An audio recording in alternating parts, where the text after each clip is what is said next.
La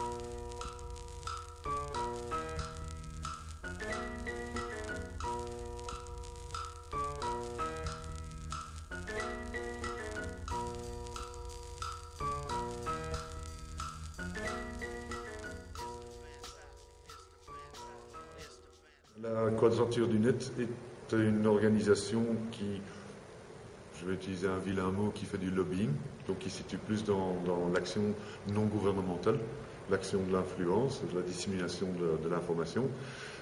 Et un Anonymous est vraiment un groupe assez diffus d'activistes. On pourrait dire c'est des manifestants qui sont dans la rue digitale. Ce qui nous différencie de ces deux groupes-là, c'est que le Parti pirate a clairement décidé et choisi de se positionner sur le terrain politique. De comprendre ou de reprendre un certain nombre de nos idées. Question assez complexe et difficile. Je pense qu'une partie de nos idées, on peut les retrouver dans la gauche ou voir les partis verts. C'est les grands classiques. Les gens font souvent l'amalgame, nous connectent vers la gauche, ce qui n'est pas tout à fait correct, parce que quelque part, une partie de nos idées concerne aussi des idées des partis de droite.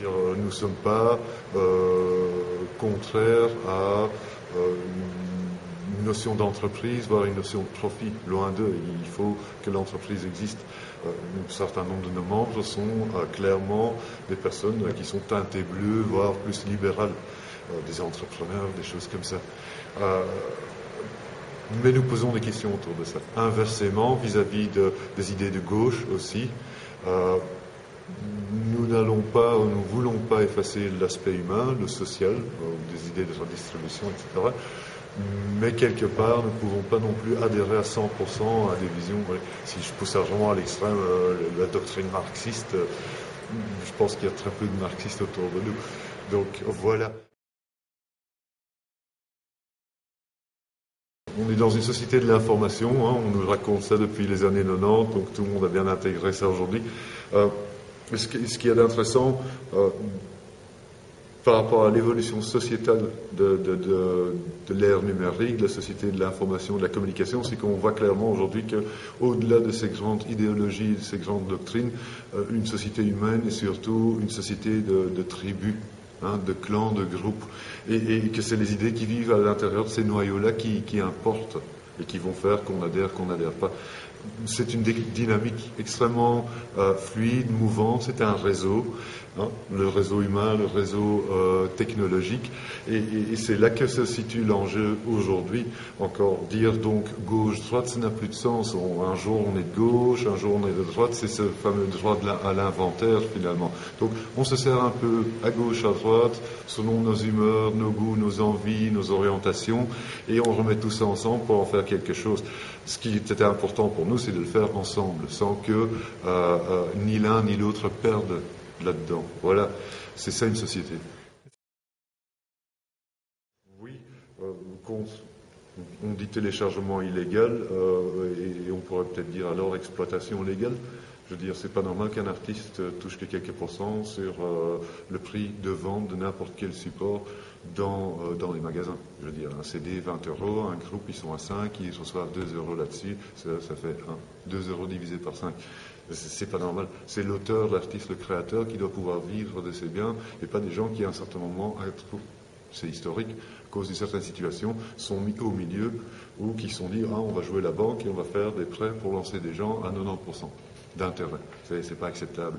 Je veux dire, notre idée, c'est de quelque part rediscuter les notions mêmes, les fondements mêmes du droit d'auteur, des copyright, des patents, brevets, et ainsi de suite. Il y a quelque chose qui a fondamentalement déraillé là-dedans, et c'est ce qu'aujourd'hui nous estimons devoir corriger. D'un autre côté, il y a le plus grand bien commun aussi, et à ce niveau-là, on peut se poser des questions. Je veux dire, quand on vend un iPod, quand on vend des connexions Internet haut débit qui permettent de faire des choses invraisemblables, on équipe les gens avec les moyens d'aller chercher du contenu et de le faire, de le stocker. Ces appareils aujourd'hui peuvent contenir pour genre facilement 4 000 à 5 000 € en contenu payé. C'est impossible. Aucun ménage peut payer ça. ou qu'on montre que 90% de la population peut se permettre de payer de telles sommes absurdes. Donc c'est un métier, c'est un business qui doit s'adapter, qui doit se modifier à une nouvelle donne que quelque part ils ont créé avec leurs collègues. Et donc s'ils veulent récupérer leur argent, qu'ils aillent le chercher chez leurs collègues qui fournissent les moyens. Oui, ou on peut considérer des systèmes dégressifs. C'est normal que quelqu'un qui innove, qui lance un nouveau produit, va commencer à vendre ses premières unités à un prix plus élevé. Et il a tout à fait le droit. Il a souvent besoin de cet argent pour pouvoir appuyer l'évolution de son entreprise. Arriver à un certain niveau, à un certain volume, c'est plus du tout heureux. Je veux dire, un office, soyons honnêtes, il pourrait être vendu à quelques euros pièce et personne ne va crier après. Ouais. Voilà. Aujourd'hui, il est à 150 € dans les magasins. C'est pas acceptable.